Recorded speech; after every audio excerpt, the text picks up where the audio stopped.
bienvenue sur la causerie. Très heureux de vous retrouver aujourd'hui pour la petite vidéo des pros de la Ligue 1, la classique, celle qu'on aime tant. Notre Ligue 1 est retour après une petite semaine de Coupe de France. Il y a la Coupe de France qui est en train de se jouer en même temps qu'on est en train d'enregistrer cette vidéo. Vous voyez, j'ai un maillot de Montpellier parce qu'il y a un petit focus sur Montpellier. On vous remercie pour les retours sur la vidéo de la semaine dernière avec le petit focus sur Saint-Etienne. Pas fini de parler de Saint-Etienne puisque c'est eux qui nous intéressent aussi de manière assez importante chaque semaine. Je suis toujours avec Melvin, journaliste sportif. J'espère qu'il va bien. Il a vécu un bon petit week-end de Ligue 1 et un bon petit début de semaine là, de Coupe de France. Bah écoute, j'étais bien content de regarder la Ligue 1 depuis chez moi. Voilà. Une pensée pour les acteurs, parce que là, il fait très froid, encore plus en Coupe de France. Ah Une oui, pensée pour le pauvre Liam Rosenior qui doit découvrir Épinal, stade c'est de la vrai. Colombière de mémoire, Sous le brouillard, hein. dans un froid, Il y voilà, a un dans un brouillard, ouais. froid apocalyptique. C'est ça. Là les entraîneurs étrangers, bon, Hollande, tu me diras, il aura... bah, ils sont plus en Coupe de France, tu me diras Saint-Etienne, mais au pire, bon, ils viennent de Norvège, donc je pense que le froid, ça lui ferait pas peur. C'est vrai qu'il y a certains, voilà, c'est de la nouveauté, c'est la Coupe de France, c'est le championnat de France, c'est ce qu'on aime, et on est parti journée de Ligue 1. Journée de Ligue 1, ça veut dire point classement avant de débuter évidemment de cette 18e journée qui débutera également vendredi 19h, puisqu'il y a la Ligue des Champions la semaine prochaine. J'avais dit que c'était cette semaine, je me suis trompé, c'est la Coupe de France cette semaine et la Ligue des Champions la semaine prochaine. J'ai inversé. Et donc on est parti, le PSG toujours leader évidemment devant l'Olympique de Marseille et l'AS Monaco, Montpellier toujours lanterne rouge, Le Havre est toujours 17e, Saint-Etienne a glissé barragiste, Rennes inquiétant, parce qu'après 17 jours ils ont 17 points, donc ils ont fait 1 point en moyenne par journée, ce qui est très inquiétant pour le Stade Rennais, mais bon c'est pas grave. Toulouse est 8e, Lyon est 6, Nice est remonté 4e, et voilà pour ce petit point classement. Bah, commençons tout de suite, j'ai envie de dire, j'avais envie de faire un focus sur Montpellier cette semaine, bah ils tombent en premier. Donc au moins, c'est le hasard fait bien les choses. On va pouvoir débuter tout super Montpellier. Bah, c'est une catastrophe Montpellier, hein. Le focus, j'ai envie de te dire, il va pas être très très positif. Puisqu'il est Montpellier, son dernier du classement avec 9 petits points inscrits. Montpellier, c'est simple. Il n'a gagné que 2 matchs depuis le début de saison. Face à OCR, et c'était très laborieux. Et face à Brest, depuis le MHSC, s'est incliné une nouvelle fois la semaine dernière contre Angers, 3-1. Et quelle défaite! Défaite avec 2 rouges, avec des mots qui ont été sortis, avec un Jean-Louis Gasset qui est déjà dépassé et qui dit déjà que c'est mission impossible. Bon, avant d'entrer dans l'extra sportif, parce que je pense qu'on va pas trop parler du terrain, parce qu'il n'y a pas grand chose à dire, c'est cuit pour Montpellier là. Voilà, je pense que les derniers espoirs se sont envolés contre Angers. C'était vraiment le match à 6 points par excellence. Et tu craqué et c'est quand même assez bête parce que contre Lyon, tu passes pas loin Ouais, c'était pas vraiment mal, hein. d'aller chercher, un coup hyper intéressant. Alors contre un Lyon qui est un peu malade, en ce moment, enfin qui est dans une période un peu compliquée. Mais t'as pas pris ces 3 points là contre Angers, ce match sous pression, bah, tu complètement dégoupillé. On parlera aussi, du Caféry. Mais voilà, c'est un Montpellier, bah, un petit peu à l'image de ce qu'on voit depuis la première partie de saison, qui est clairement en dessous en termes de talent et même en termes d'intensité, de mental. On sent que tu es nettement un cran en dessous de tes adversaires et l'arrivée de Jean-Louis Gasset, n'a rien changé, si ce n'est que, voilà, il mourra entre anciens, de Montpellier, puisque la famille, est plus important, la compétence, on oublie. Oh, ça fait malheureusement quelques années qu'on le dit. Montpellier chute inexorablement au classement depuis plusieurs saisons. 42 buts encaissés en 17 matchs, c'est du jamais vu depuis l'OGC Nice en 1978. C'est-à-dire que même les Girondins de Bordeaux, et je pense la pire défense que j'ai vue en Ligue 1 de toute ma vie, fait moins bien, a fait mieux pardon que ce Montpellier-là, qui est en train, tu l'as dit, de dégoupiller mentalement, hein. On l'a vu, à l'image de ce qu'a fait Qui a Jordan Ferry perdu la semaine gros, dernière. hein, Oui, qui a perdu gros avec Nicolas Maximovic, qui était peut-être, l'une des bonnes nouvelles, depuis quelques semaines. Il s'est blessé. On ne sait pas si il reviendra pour la fin de saison, mais ça, c'est un gros coup dur pour Montpellier dans un secteur en souffrance. Qui manque de talent et qui manque en plus de joueurs avec une cascade de blessés depuis le début de l'exercice. exactement. Montpellier, bon, on va afficher l'effectif, hein. De toute façon, la petite revue d'effectifs de Montpellier va être rapide. Un Benjamin Lecomte qui semble être en fin de parcours, ça commence à être de toute façon, quand tu prends l'eau de toutes parts, quand t'es gardien de but, bah tu peux pas faire grand chose malheureusement. On a essayé Dimitri Berthaud, ça n'a pas fonctionné, mais à la touche, je pense que ça reste quand même un bon gardien, mais là le contexte pour les gardiens de but c'est compliqué. Omer Hadjic, bah, il sombre. Kiki Kouyaté est revenu, et voilà, ça repart. Un peu trop juste contre Angers quand même, hein, Oui, un peu trop juste. Il va apporter un peu de caractère, mais tu sens que c'est un peu trop juste. Tu as le cas Omer Agic où tu le positionnes, des fois au milieu de terrain, en sentinelle. C'est correct, mais ça apporte pas grand-chose et puis tu as le cas du mercato, notamment dans le sens des départs où tu es pas à l'abri d'un départ, typique de Joris Chotard, et qui Une, pourrait faire très mal, quoi. une des seules valeurs marchandes de Montpellier, mais vous voyez le secteur défensif, globalement, il y a manque de renouvellement. C'est des joueurs qui arrivent en fin de parcours, en fin de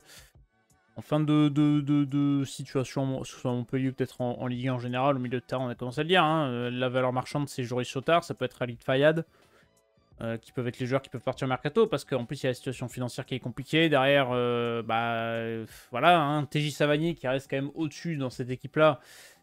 Bah, tu sens À cette que saison, hein. oui, cette saison, c'est très très compliqué, que ça soit sur le comportement ou même sur le terrain. Il apporte beaucoup moins Moi, que.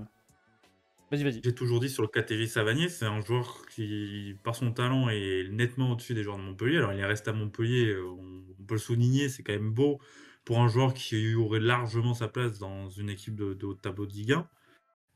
Mais en fait, à force, du coup, d'être dans une équipe moyenne, il est devenu un joueur moyen. Et cette saison, en fait, Montpellier est un peu piégé par le cas Savanier parce que il a un gros salaire. C'est quand même un joueur qui a un statut avec ce brassard de capitaine, voilà. Donc c'est quelque chose qui est assez compliqué et c'est devenu un cas épineux pour Montpellier. Et ça arrange pas la situation. C'est pareil pour Wabi Kazri qui a des salaires, qui ont des salaires astronomiques et qui traduisent pas sur le terrain. Et c'est le cas d'ailleurs, j'en profite du coup, tu as commencé à parler des salaires. Savagnan, il a plus de 200 000 euros par mois, hein, donc pour un club comme Montpellier, c'est énorme, surtout dans la position dans laquelle tu es. S'il y a relégation, normalement, il y a certaines clauses qui font que tu as une baisse de 50% du salaire, mais ça peut être challengé en justice, donc ça peut être très long. Et de toute façon, si tu coupes à 50% le salaire de Savagnier qui va rester à 100 000 euros en Ligue 2, ça reste complètement au-dessus des salaires moyens, parce qu'il me semble que le salaire moyen en Ligue 2, si je dis pas de conneries, c'est 7 000 euros, je crois de mémoire. Donc ça va être aussi des cas à surveiller, notamment l'été, parce que bon, on parle déjà de ce genre de petits calculs d'apothicaire, mais pour Montpellier, moi je me souviens qu'à Bordeaux, quand il est descendu, le coût de casser les contrats des gros salaires au moment de la descente en Ligue 2, ça t'avait coûté quasiment 15 millions d'euros, je crois, voire plus. Hein. Donc ça peut aussi coûter très cher. Sur le moment à sortir dans une situation qui est pas simple. Et on pense à TJ Savanier, on pense à Wabi Kazri. Alors je sais plus quand est-ce que ces joueurs-là sont en fin de contrat. J'ai envie de te dire, il faudrait peut-être qu'ils soient en fin de contrat cet été pour le dirigeant montpellien et pour les caisses, parce que sinon ça va être un problème. Et puis, offensivement, tu n'as rien. Tamari galère à revenir, et je trouve que de toute façon, il est fautif sur ses troisième but en juin, où tu vois qu'en fait, il y a plus de confiance. On a suffisamment parlé du cas à Coradams, ce qui ne marche plus. On a commencé à évoquer Wabi Ah, Kazri. c'est la Arnaud somme. Nordin peut sortir parfois, mais deux choses, mais c'est C'est la compliqué. somme, c'est la somme du recrutement raté depuis plusieurs années. Oui. Parce que le cas Accor Adams, tu passes d'Eli Wahi qui avait fait une très belle performance à Montpellier, et Accor Adams, finalement, c'est 3-4 mois où il flambe. Et depuis, c'est pas la confiance. Et en fait, au souci, t'as personne d'autre pour le challenger dans l'axe. Donc C'est ça. à partir de là, c'est compliqué de relancer un attaquant si tu peux pas le titiller sur la concurrence. Là, le mercato, on peut le regarder. Birama Touré, c'est un gros échec. Parce qu'il est arrivé, il est à court de forme et il a jamais repris un rythme, on va dire, conséquent. Maximovic, c'était une belle pioche parce qu'il a fait des bonnes choses. Et la blessure, c'est terrible. Et le petit joueur de Strasbourg, c'est un très très bon joueur, mais il peut pas surnager, il peut pas sauver une équipe qui est complètement à la dérive. Dans le contexte là, c'est compliqué de performer. Hein. Tu prends 12 millions là, même sur le mercato de la saison dernière, à Adams, tu achètes 4,5 millions. Alors, il a bien dépanné, mais compliqué. Falaï Sako, bon, ça a fait le travail un petit peu, mais c'est compliqué. Modibo Sagnan, ouais, dur. Et derrière, compliqué quoi. Donc, voilà. Tu t'as quand même pas mal vendu, mais t'as quand même encore besoin d'argent à Montpellier. Parce que tu as des gros salaires. Oui, Aujourd'hui, tu as des gros salaires, tu as la baisse t'as la baisse des droits télé, et tu as plein de choses à Montpellier. La question du stade, 10 ans, qui hein, est malheureusement. qui est un marasme depuis des années et des années. J'ai l'impression d'entendre ça depuis le titre en Oui, 2012. c'est Donc, vrai. c'est dire. C'est un projet, oui, qui n'est pas mis en marche, donc qui fatalement fait pas rentrer de l'argent assez dans. Enfin, le stade de la Mosson ne fait pas rentrer assez d'argent dans les caisses à Montpellier. T'as beaucoup de choses. Aujourd'hui, Montpellier, alors on a beaucoup souligné à chaque fois cet aspect familial, mais l'aspect familial n'empêche pas d'être un club professionnel. Et aujourd'hui, c'est un club qui a perdu cette dimension familiale sans pour autant trouver quelque chose de véritablement professionnel dans le sens club de l'élite. Parce que là, aujourd'hui, Montpellier, ça fait plusieurs saisons qu'on alerte depuis le départ, la fin du premier ère de Michel Delsacarian, avec un recrutement qui s'est affaibli, je trouve, d'année en année. Et ben finalement, tu récoltes ce que tu sèmes. Et aller en Ligue 2, quand tu es à Montpellier, ça va être compliqué de remonter parce que la Ligue 2, c'est quand même un Extrêmement championnat très, très compétitif, ouais. complexe. Va falloir, trouver les bons hommes, trouver le vrai projet parce que Montpellier, ça fait très, très longtemps qu'ils n'ont pas connu la Ligue 2. Exactement. Bon, je vous distille quelques petites stats sur un article équipe, hein, voilà, sur des points qui semblent condamner Montpellier. Le 22,31% de taux de réussite sur les centres. Deuxième plus faible de L1. 33 centres tentés, 3 réussis. Waouh, dur, et offensivement, c'est que c'est compliqué, donc voilà. Je pense que pour Montpellier, ça sent pas très bon. N'hésitez pas, supporters Montpellier, à nous partager votre ressenti sur cette saison qui semble être une saison d'enfer. Et est-ce que vous voyez votre club se maintenir? J'avoue que j'ai du mal à y croire, surtout que, pour revenir à la journée et au présent, je reçois Monaco ce week-end. Alors, Monaco qui n'est pas non plus extrêmement en forme, hein, il faut le dire. Monaco a un peu calé ces derniers temps en Ligue 1. Il y a la Ligue des Champions qui va revenir en plus pour les Monégasques. Tu laisses filer Marseille et le PSG. Tu as déjà 5 points de retard sur Marseille. Tu en as un petit d'avance sur un OGC Nice dont on parle peu en Ligue 1 mais qui performe. Ouais, Monaco n'a pas gagné depuis 4 matchs. 3 matchs, pardon. Il y a une victoire sur les 5 derniers matchs pour l'ASM. Coup d'arrêt en Ligue 1, est-ce que tu les vois faire la victoire à Montpellier? Montpellier qui est... Oui, je pense. Je pense que même si Montpellier avait plutôt résisté à Monaco sur le match aller, on C'est s'était vrai. décanté dans les dernières minutes. Là, je pense que voilà, Monaco a besoin de se relancer. Il y a eu cette défaite à Reims aussi au tir au but. Donc voilà, je pense que Monaco a besoin de cette victoire contre Montpellier. Et je pense que cette défaite, en tout cas de Montpellier à Angers, a sonné le glas des espoirs de maintien du club. Ouais, je pense aussi. Je vois pas quel levier Jean-Louis Gasset pourrait encore activer pour essayer de sauver ce qui reste à sauver, s'il y a encore des choses à sauver à Montpellier. Passons sur le Lille-Nice qui peut être très intéressant vendredi 21h. Le focus sur Montpellier, je sais pas si tu as quelque chose à rajouter, je pense qu'on peut le clore ici. Non, Voilà, je tout pense dit. qu'on a tout dit globalement et on fera le grand bilan à la fin de saison sur ce Montpellier en fonction d'où il termine, mais ça semble compliqué. On va enchaîner sur Lille-Nice. Lille et Nice, deux équipes qui ne perdent pas et qui sont plutôt bien. Alors Lille est 5e. Alors le classement, c'est deux équipes qui suivent. Donc ça va être un match important dans la course au podium parce que des équipes qui vont revenir sur Monaco en cas de faux pas de l'AS Monaco. Nice est 4e, Lille 5e, 30 et 29 points pour les deux. Nice, fine de rien, reste sur 2 victoires consécutives contre Rennes, à Reims et sur 4 matchs sans défaite. Pour Lille, je vous affiche, Lille n'a pas perdu depuis 19 matchs. 20 matchs de compétition confondue avec la Coupe de France hier contre Marseille. Mais on est sur 3 matchs nuls consécutifs.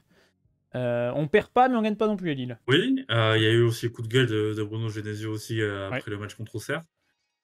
Oui, c'est vrai. On sent que c'est un mois qui va être quand même assez important pour Lille. Contre l'OM, je les ai vus quand même au-dessus de l'OM. Donc ça n'inquiète pas. Et là, c'est vrai que c'est un vrai duel des ambitieux contre un Nice qui est en forme. Voilà, je m'attends à un match assez disputé. J'irai sur un match nul entre ces deux équipes, en deux formations, franchement, qui montrent des très belles choses. Nice qui est revenu en état de grâce depuis quelques semaines, après un début de saison assez mitigé.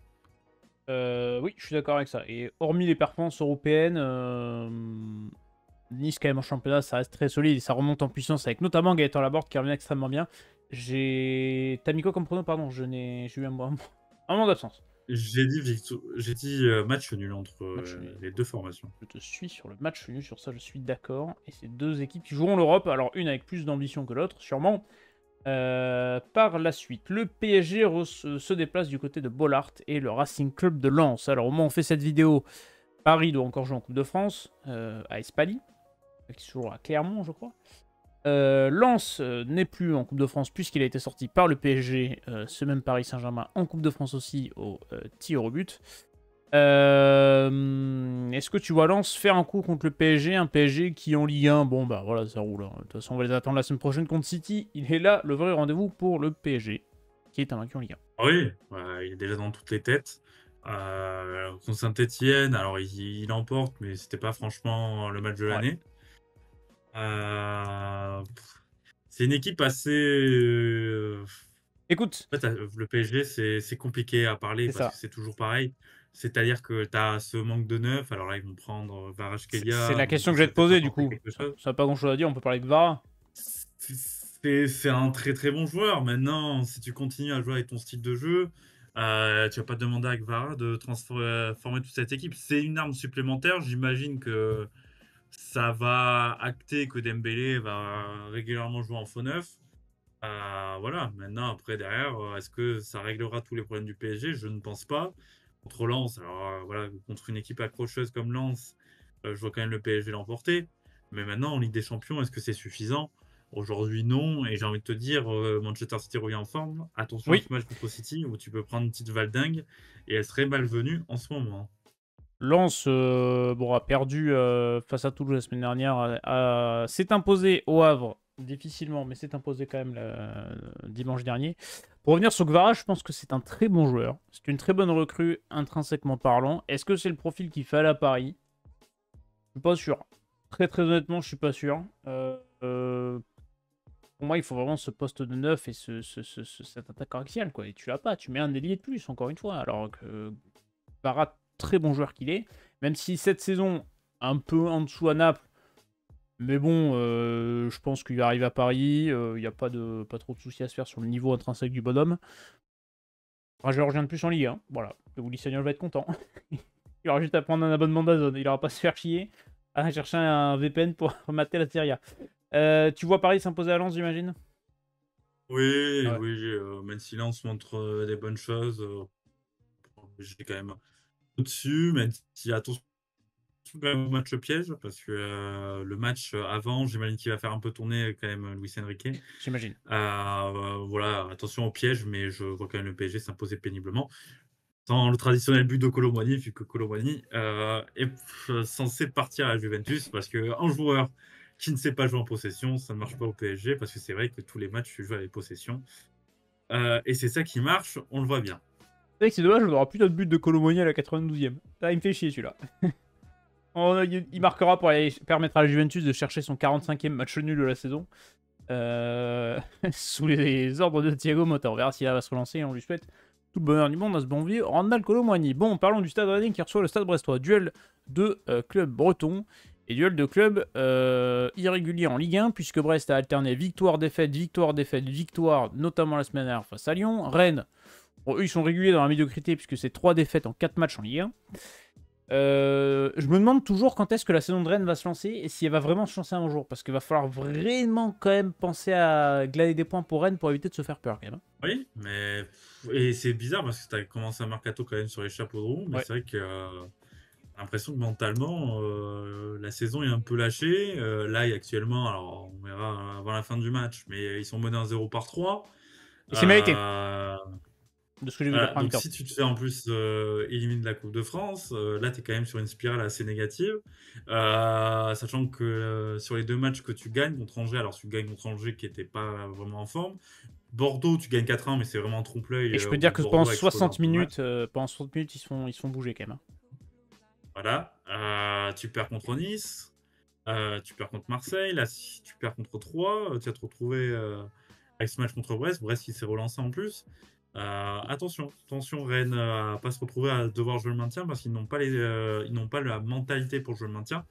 Et ça pourrait valoir une saison quand même assez compliquée au bout. Et c'est quand même assez indigne du standing du Stade Rennais de te dire qu'aujourd'hui ton seul objectif c'est le maintien. C'est ça. Et attention à Brest en avant Ligue des Champions qui parfois nous a gratifié de quelques petites performances un peu compliquées. Je sais pas trop quoi mettre. Je vais jouer le match nul. Même si je pense que Rennes au Rosen Park quand même devrait faire le café. Non, tu sais quoi, je vais les mettre gagnants. Allez, je vais donner ma confiance en Sampaoli, ce qui est peut-être pas forcément une très bonne idée.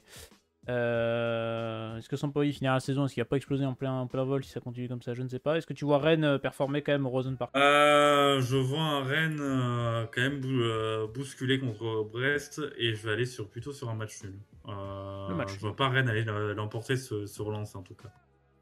Je sais pas, mais j'avoue que c'est assez compliqué à doser ce raid-là. Il est quand même ouais, étrange et la saison commence à être vraiment longue pour les supporters bretons. L'OL, et ben tiens, l'OL, on en a parlé cette semaine. Pourquoi? Parce que John Textor a fait parler de lui encore une fois. Quelle sortie de John Textor encore une fois qui est venu cartonner Vincent Labrune. Et c'est pas immérité. Et il y a eu un article équipe ce matin également sur les sommes qui manquaient à Lyon pour passer la DNCG. 175 millions d'euros. Il manquait dans les caisses C'est pour ça qu'ils ont pris la relégation administrative. Alors, j'affiche l'article équipe. Mais en gros, sur les 175 millions, il y a déjà eu quand même quelques ventes pour John Textor. Il y a normalement la vente des parts à Crystal Palace qui représente environ 225 millions d'euros. Lui a promis de réinjecter au moins 100 millions d'euros du côté de Lyon. Il y a l'entrée en bourse. Il y a des ventes de joueurs de Botafogo aussi qui vont se faire et qui vont normalement permettre de renflouer les caisses. Mais à ce moment-là, l'équipe fait le point. Normalement, ça représenterait environ 150 millions d'euros tout ce qui devrait rentrer à Lyon. Donc il manquerait encore 15 millions d'euros. Donc il te reste encore des joueurs à vendre. La situation à Lyon, elle est compliquée. Cependant, la com de John Textor contre Nasser El Khelaifi et contre Vincent Labrune, je la comprends entièrement. Maintenant, il fallait le mettre communicant et pas président et gestion des finances, quoi. C'est le problème. Oui, voilà, c'est aussi Elle est une belle, la façon Ligue 1, aussi quand même. de lancer un contre-feu. Oui, aussi. De lancer un contre-feu. Je pense que c'était aussi l'objectif de cette sortie. Sorel est paradoxal parce que en championnat, alors si la reprise est assez compliquée, c'est quand même sur un rythme plutôt correct. Là, il va falloir accélérer un petit peu s'ils veulent vraiment aller chercher le podium, qui, je pense, est d'une importance à la fois sportivement, parce que ça fait quand même plusieurs années que tu es hors podium, Et aussi et financier, surtout ouais. économiquement. Et je pense que ce côté économique doit aussi jouer dans la tête des joueurs, parce que tu sais très bien que si tu n'es pas en Ligue des Champions, ça va commencer à être compliqué côté lyonnais. Surtout, le contexte n'est pas très simple pour performer tout de même. Donc c'est vrai que ça peut jouer des tours. Et surtout que tu perds quelques longueurs sur Nice. Bon, t'as que 2 points de retard, tu me diras, mais sur Monaco, t'en as 3. Bon, ça va être serré jusqu'au bout. T'as des concurrents très très solides pour cette course à la Ligue des Champions. Donc ça va être aussi complexe. Face à toi, t'as en plus un Toulouse ce week-end qui, alors certes, a perdu face à Strasbourg la semaine dernière, mais resté quand même sur 2 victoires consécutives. Un Toulouse qui pourrait venir jouer les troubles fêtes, on l'a dit, dans cette course à l'Europe. Est-ce que Lyon va s'imposer? Sachant que Lyon, à Brest, la semaine dernière, ils se sont quand même fait bouger, notamment au milieu. C'était... Et Walmada arrive, cependant. Pour aller mieux de terrain, mais... Oui, bah, ça apporte un peu quelque chose. Cette équipe lyonnaise, elle est très difficile à suivre parce qu'elle est capable du meilleur et elle est capable surtout de se retrouver sur des matchs où tu les comprends pas forcément. Là, tu affrontes une équipe de Toulouse qui était sur une bonne série. La série a été stoppée avec ce match contre Strasbourg. A quand même fait un peu parler avec Oui, Koboli qui est sorti un petit peu de ses gonds. c'est vrai.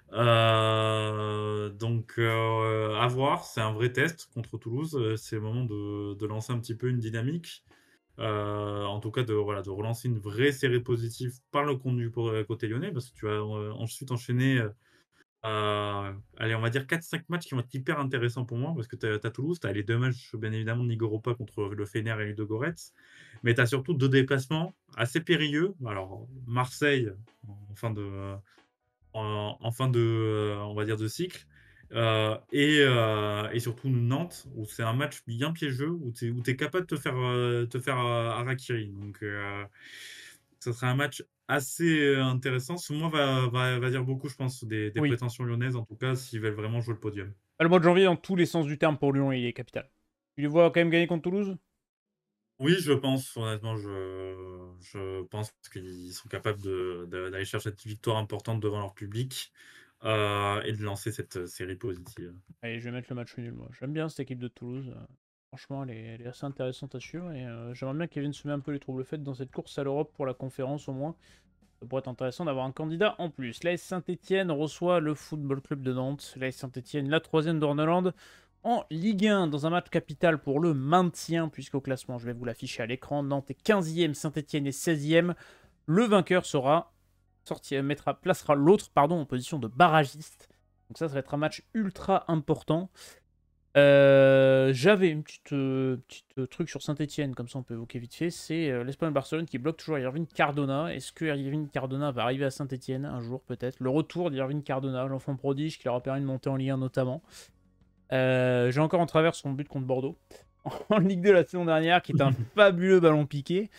Déjà, qu'est-ce que tu penses d'aller rechercher Irving Cardona? Et sur le fait que ça bloque et que ça pourrait être un renfort peut-être de poids sur l'offensif stéphanoise. Qu'est-ce que... Attention que ça soit pas la fausse bonne idée. C'est ce que je me dis aussi, en fait. Parce C'est... que tu te bats. Alors, il a fait un très très bon passage en Ligue 2 la saison dernière, mais maintenant, tu n'es pas certain qu'il ait le même rendement en Ligue 1. Et même, j'ai envie de te dire qu'il n'aura pas le même rendement en Ligue 1. Tu es dans un style de jeu différent, dans un contexte très différent aussi. Donc attention, ça va apporter du dynamisme en attaque avec un joueur qui quand même connaît un petit peu la Ligue 1. Donc tu auras peut-être moins ce temps d'adaptation. Maintenant, je m'attends pas à un Cardona qui crève l'écran comme l'année dernière. S'il peut aller chercher 3-4 buts, ça sera un plus pour Saint-Etienne. Ça va apporter un peu de la concurrence sur le front d'attaque, parce qu'il peut jouer quand même sur les ailes et devant. Mais oui, je m'attends pas. D'accord avec ça. Voilà, si on me dit aujourd'hui, on prend Cardona avec l'espoir qu'il met autant de buts qu'il a mis en Ligue 2, c'est une mauvaise idée parce que ça ne sera pas le cas. Et tu peux pas mettre le poids du maintien de Saint-Etienne sur Cardona.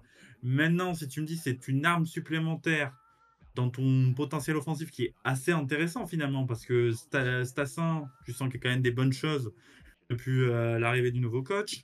Tu as quand même des joueurs sur les côtés qui peuvent perturber les défenses.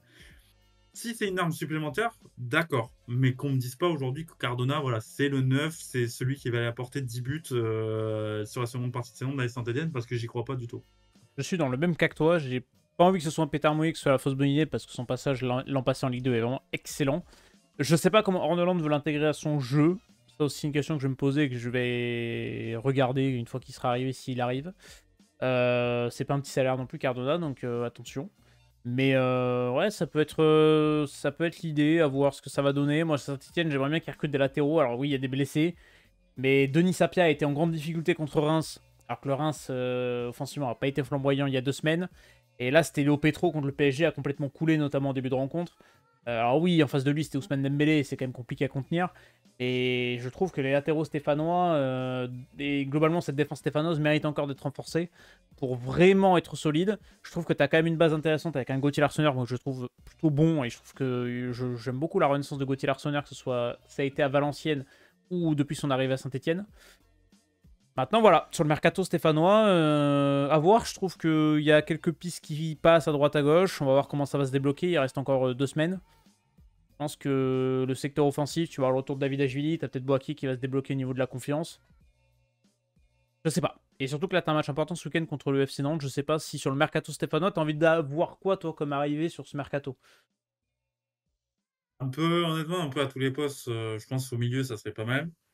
Un milieu un petit peu, voilà, qui peut apporter une plus-value, un petit peu défensivement. Après, là, je pense que voilà, Orneland va commencer à mettre sa patte, notamment sur le recrutement.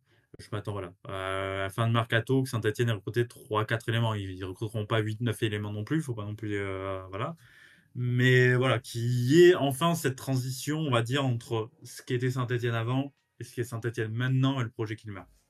Je suis d'accord avec ça. À voir ce qui va se passer. Contre Nantes, bon, match crucial pour le maintien, on l'a dit. Je les vois bien faire un petit coup. Nantes qui est en train de jouer en Coupe de France contre Brest. J'ai vu la première mi-temps, ils ont quand même été largement dominés. Je sais pas, et là, les leviers à Nantes, je commence à me poser la question de ce qui reste. Compliqué parce que là, il y a eu ce faux remaniement de staff. T'as l'impression que c'est un remaniement du gouvernement. Juste à changer, mais c'est toujours le même. Donc ça n'a aucun intérêt. Enfin, ça n'a aucun intérêt. Même si je les trouve un peu mieux hein. depuis 2 semaines. Contre Ouais. Lille et contre Monaco, c'était pas non plus horrible. C'est surprenant. Oui, ça, je suis d'accord avec toi, mais finalement, regarde, ils sont en difficulté. Oui.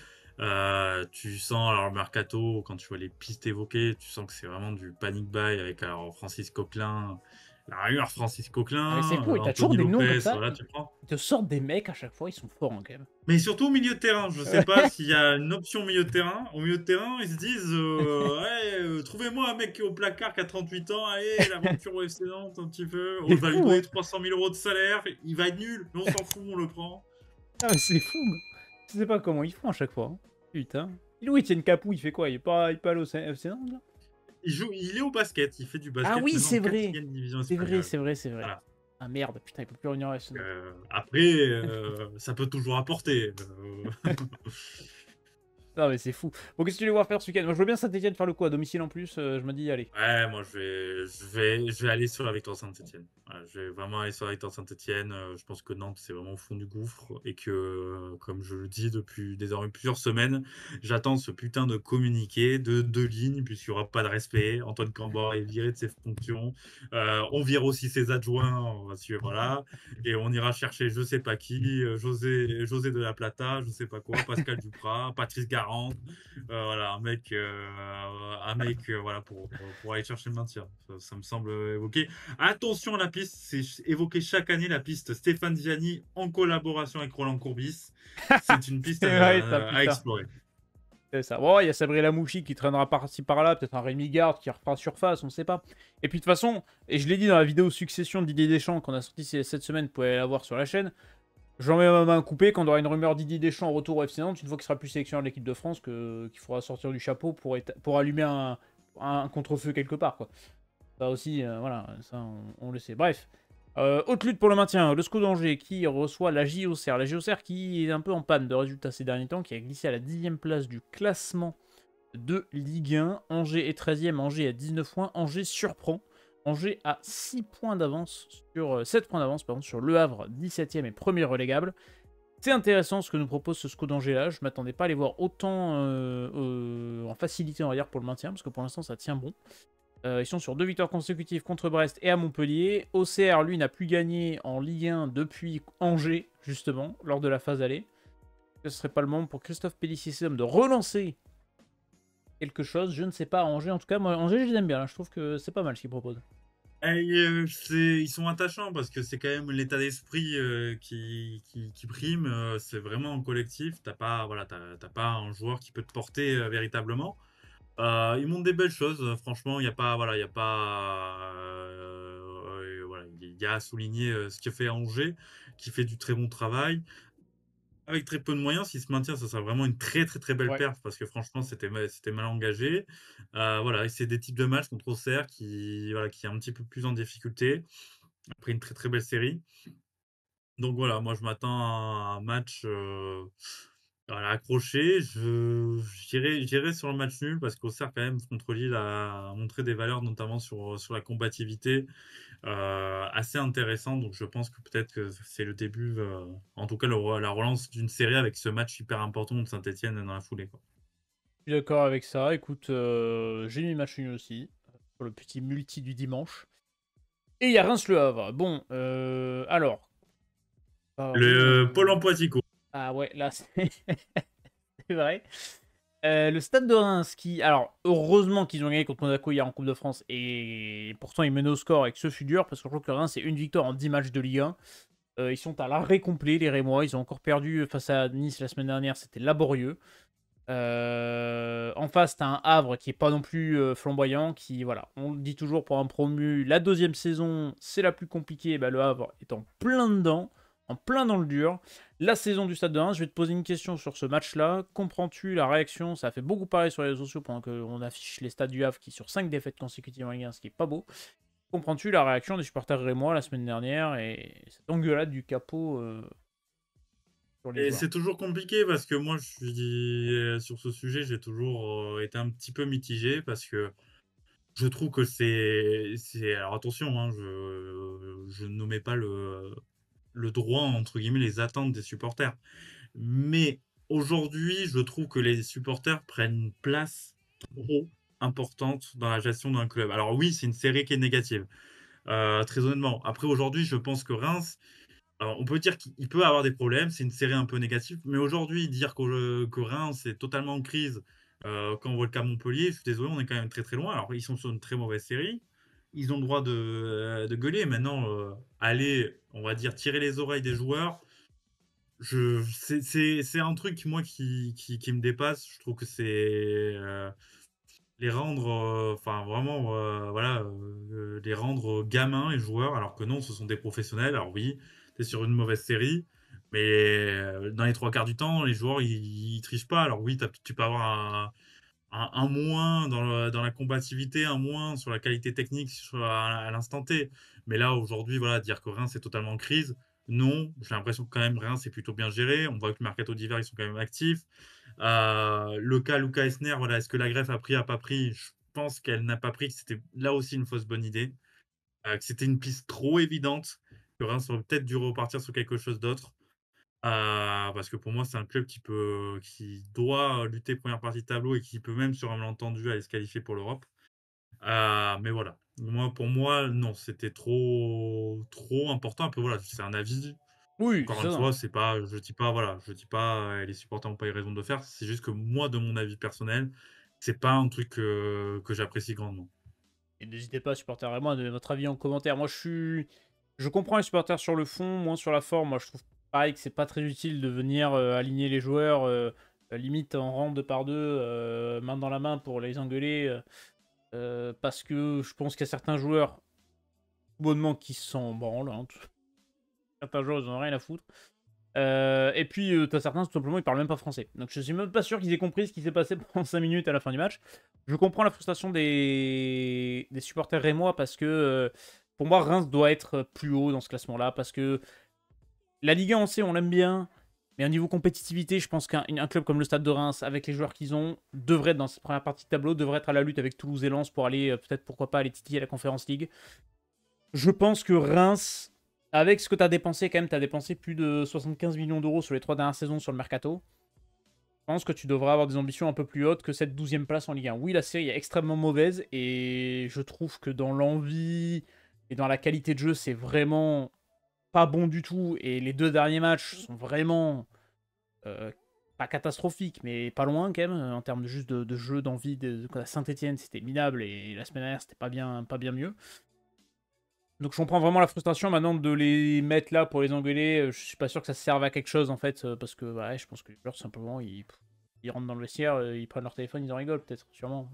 Peut-être j'ai tort, je suis pas dans un vestiaire donc je sais pas, mais je suis pas sûr que ce soit la bonne méthode. Mais après maintenant, comment quand t'es supporter, tu peux exprimer ta frustration et montrer aux joueurs que bah, va falloir se bouger un petit peu parce que bah, t'es pas à la hauteur de tes ambitions. Je sais pas. Est-ce que tu vas te relancer ce week-end contre un Havre pareil, hein. Là, le Havre. Aïe, hein, je vais pas faire la même question qu'avec Montpellier. Est-ce que c'est cuit parce qu'ils ont 3 points de plus? Mais bon, Et ils ont commencé à recruter avec, un attaquant c'est vrai. égyptien, il y a peut-être un défenseur croate qui va suivre, derrière. Donc il y a quand même une volonté de bouger côté, havrais et j'ai envie de te dire, c'est peut-être c'est vraiment le match par excellence où tu as besoin de te relancer par cette victoire Oh oui. contre un adversaire. Il y aura aussi l'aspect, sur le cas Esner qui avait, voilà, cristallisé quand même, pas mal d'incertitude et d'incompréhension, à l'été dernier. Donc je pense que tu peux aussi un petit peu t'appuyer sur ça. Il faut absolument que le Havre gagne parce que là, une défaite, c'est un peu comme Montpellier, ça va commencer à sentir quand même le roussi, et tu vois pas comment ils pourraient s'en sortir.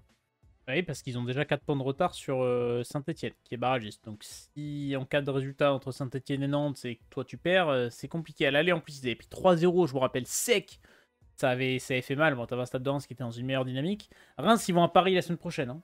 Donc c'est peut-être le moment d'essayer de se relancer avant d'aller au parc, parce que si ils sont en train de nous proposer ces performances-là au Parc des Princes la semaine prochaine, en fonction du résultat du PSG contre City, ça pourrait piquer, hein, je pense. Donc je sais pas ce que tu joues toi ce week-end. C'est quoi? Je vais mettre le match nul, hein. Moi, J'ai parié sur la victoire du Havre. Je tente un coup. j'aime bien ce coup-là. J'aime bien cette prise de risque. Bon, on va finir avec un match qui nous avait quand même émerveillé à l'aller. Ce Strasbourg-Marseille à l'aller avait été fantastique. Et ben, on fait la manche retour Marseille-Strasbourg. Marseille a perdu toute chance de gagner un titre cette saison en étant éliminé de Coupe de France au penalty au tir au but plutôt, face au LOSC hier. Et Marseille va devoir se relancer à domicile face à un Strasbourg qui commence enfin à gagner à l'extérieur. Voilà, faut le dire, parce que Strasbourg avait pas gagné quasiment, avait gagné un match à l'extérieur en première partie de saison, ils ont déjà gagné 2 là. Donc c'est fantastique. Strasbourg est 9ème avec 23 points. Je pense que Strasbourg finira dans le ventre mou. Marseille a tout de même un coup à jouer en championnat parce qu'ils ont 5 points d'avance sur l'AS Monaco pour la 2ème place. Est-ce que c'est réellement cette deuxième force du plateau, l'Olympique de Marseille en Ligue 1? J'ai l'impression que ça se dessine. Ouais, contre Lille, il y a eu ce petit gadin, mais Oui. voilà, ce Marseille quand même très, très, impressionnant dans le terme de jeu. Franchement, tu sens que ça tourne bien. Tu une animation qui se dégage au milieu de terrain. Je pense qu'aujourd'hui, c'est clairement, pour moi, hein, mon avis personnel, le meilleur milieu de terrain de Ligue 1, actuellement, sur, les derniers matchs. Adrien Rabiot, il est revenu à un niveau hyper intéressant, il marque des buts, il apporte quelque chose. Rongier, voilà, a trouvé une place et stabilise cette équipe. Franchement, il y a de très belles choses à Marseille. Par rapport à la saison dernière, c'était pas compliqué. C'est vrai. Voilà, mais voilà, contre un Strasbourg, moi je m'attends voilà, à un match assez engagé, un petit peu comme le match aller. Attention, parce que Strasbourg a bien piégé l'OM, je trouvais, Et 3 avec ce pressing un petit peu individuel, ce marquage individuel qui avait vraiment perturbé les Olympiens. Mais voilà, moi je pense que l'OM, s'ils veulent vraiment passer un cap, notamment au Vélodrome, tu dois remporter ce type de match.